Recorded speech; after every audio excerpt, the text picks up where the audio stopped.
Hello everybody, welcome back to the channel. So in today's video, I do want to speak about the Daredevil Born Again episode 1 and episode 2. And I'm going to be very honest here. This is one of those moments where I'm going to say that Marvel is back. I feel super excited about the future of Marvel, and that is because after witnessing what happened to this project about a year and a half ago, there were reports about reshoots, that they had to retake everything. They had to basically scrap 98% of this project because what they had at that time was said to be something that Kevin Feige did not like. And he said, okay, as I watch this show, I'm going to be very honest, I don't like it. I just don't think the fans are going to love it at all. And so they had to reshoot basically the whole thing. And for us to get this type of quality today, witnessing episode 1 and witnessing episode 2, I really do feel like Marvel have learned their lesson and they know what the fans do want. They pay attention to what we want to see in every project. And so they said, okay, we're going to give them exactly this, which is the continuation of the Netflix series, but we're going to amp it up a few notches, and we're really gonna make the audience feel everything that they have been feeling during the original series back in Netflix. And here's the thing, even if you're somebody that did not watch the Netflix series, and let's just say that you're new to this and that you're watching this for the first time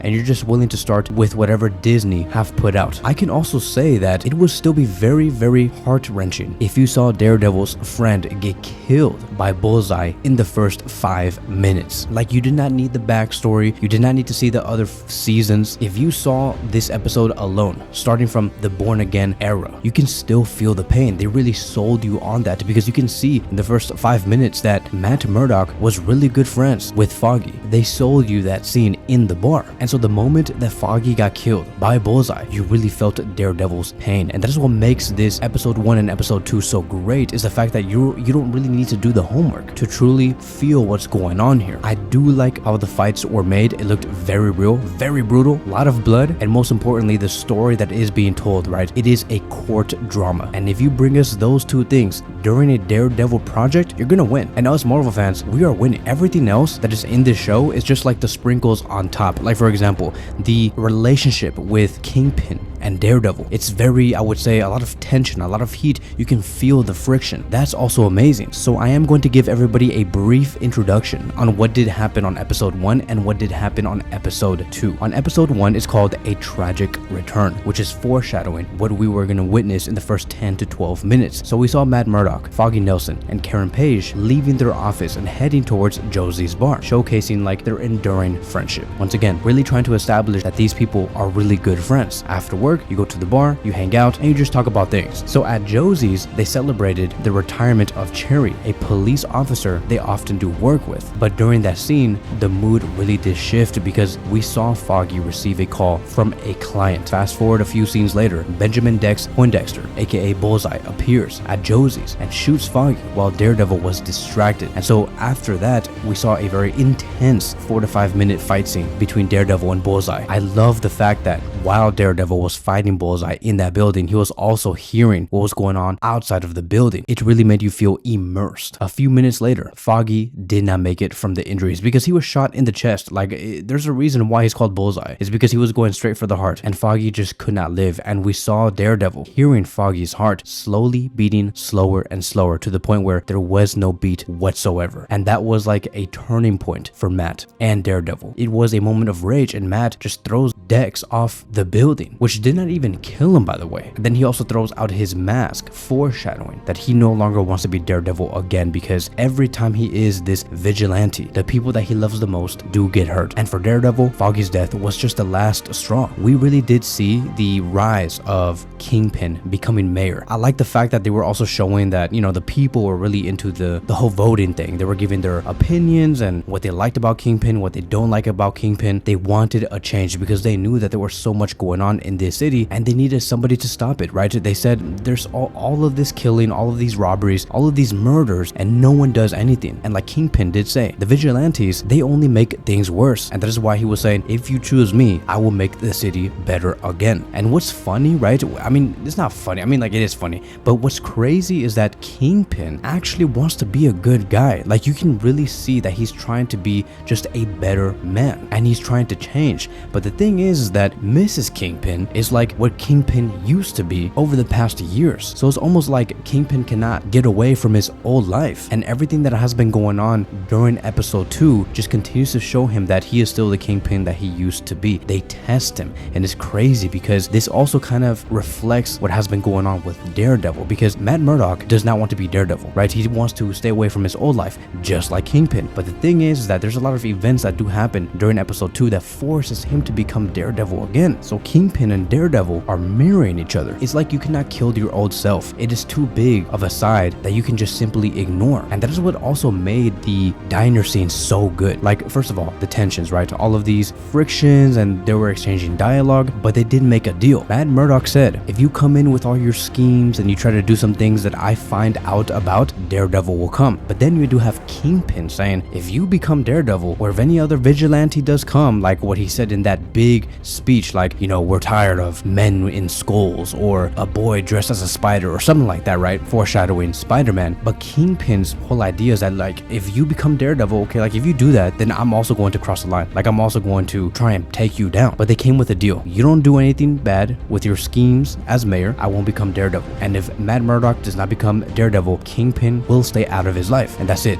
Done. But you just know for a fact. Later, whether it's in episode 3, episode 4, 5, or 6, or whatever, both of them are eventually going to clash, because it's just, it has to come out from them. Like, they are what they were. Going to episode 2, which is labeled The White Tiger, here are going to be some key events. We do have Hector Ayala, who is introduced for the first time in the Born Again series, was framed for killing a cop while trying to help somebody. Apparently, like, when we saw that scene, you would assume that, okay, Hector Ayala's doing something good here, right? We saw like 2 thugs potentially beating down on somebody, but then only to find out that those supposedly 2 thugs were actually cops, but corrupt cops. But to the public, they saw that Hector Ayala simply just beat down 2 cops, and that's it, and killed 1. Hence the reason why Hector Ayala is now potentially going to jail. But Matt Murdock becomes Hector's lawyer, and Matt Murdock knows that he might be innocent. He just later finds out that he is the White Tiger. So once again, it's a great story, a great court drama. Fast forward a few minutes later, I'm gonna be going all the way until the point where we saw Officer Powell inside his apartment, and Matt Murdock had to follow Officer Powell because he knew that he was going to be in danger or be killed, because Matt Murdock is starting to find out that there is police corruption, right? There is stuff going on. Now here's the thing, Matt Murdock gets there on time, and he gets Officer Powell out of the apartments. And then once these corrupt cops got in there, Matt Murdock was basically saying, like, you know, I'm blind, I am the lawyer of this person, whatever. Those corrupt cops did not care, and they wanted to beat down Matt Murdock, even though they knew that he was blind, which was crazy. I mean, like, obviously, you know, he's Daredevil, he has powers, he can kick their ass, but to know that they were beating down on a blind man already was enough for Matt Murdock to know that, you know, these people are not good, and I'm gonna, like, kick their ass, and that's it. And during that scene, we also saw those corrupt cops with a Punisher tattoo on their wrist. That caught me off guard. I did not ever think about, you know, having a cop with a Punisher tattoo, because I'm like, what is that? Like, what are they trying to do? I'm starting to think that maybe there is some cops that do idolize the Punisher because of how he is, and because he represents them, which also now makes this whole dynamic between the Punisher and Daredevil very, very interesting, because now Daredevil is saying, hey, look, Punisher, like, you are kind of inspiring for these cops to act in this way. You need to do something about this. And then, of course, we saw the whole scene of Matt Murdock killing those 2 cops. So just like wiping them out. Like, you guys can say, like, no, he has the no-kill rule,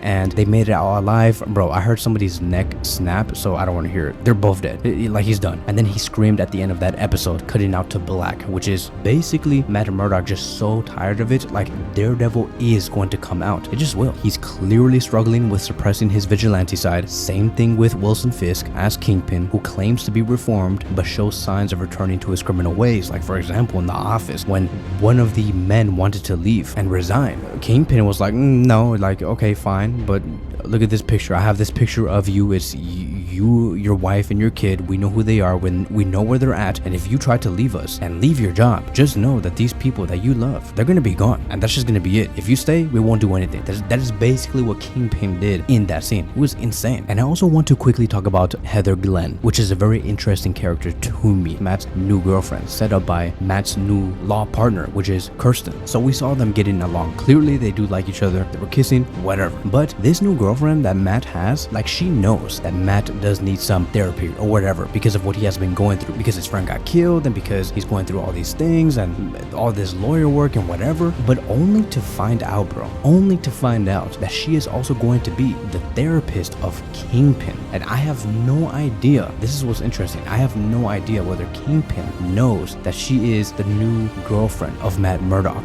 because if he knows, it's a wrap. Like, I want you guys to like comment on the comment section down below. What do you guys think about this character? Do you guys think that she's gonna die early in the series because eventually Kingpin is gonna know about who she is and the significance of herself to Matt Murdock? Because now they're close. Like, Kingpin and his wife are very close to this therapist. She's analyzing what this couple has been going through, right? She's getting insights. They're gonna be very close. They're gonna be talking to each other every day. Eventually something's gonna slip out. Like, he's like, what? Kingpin might ask her, like, what are you about? What are you doing? Who are you with? Etc. etc. Only to find out that it's Matt freaking Murdock. And I find it also amazing that Heather Glenn is going to be able to know the good side and the dark side to both Matt Murdock and Wilson Fisk. Like, she's slowly going to realize for sure during this series that they are battling the exact same personal struggles. So I just can't wait to see all of that unfold. There's a lot of things that I do want to see. I am so amped up about this. They have set up so many great plot lines. I really and desperately do want more. And we also haven't even begun talking about Muse. Like, Muse has yet to make an appearance, and I do think that he's also going to play a crucial role on Kingpin and Daredevil having to team up, like forming an alliance, forcing themselves basically, because Muse is going to cause a lot of chaos in New York. And at the current state of Kingpin and Daredevil right now, they are on the path on trying to make sure that New York is safe, because I know that Matt Murdock is simply just wants to be a lawyer and that's it, but there are things that is going to be happening during this series that is going to force him to become Daredevil. Kingpin knows that he's gonna need him because Kingpin does not want to look like somebody who is incapable to stop somebody like Muse, and the people do not want to see a lot of killing going on in New York after what Kingpin said during his speeches. So obviously Kingpin is gonna be needing some help and Daredevil is the man to go to. But I can see a plot line like that being created there. And so that is it, right? That is going to be my review for episode 1. Episode 2, I'm gonna give episode 1 a 9.5 out of 10 and episode 2 an 8.5 out of 10. Thank you guys so much for watching, and I'll see you guys in the next one.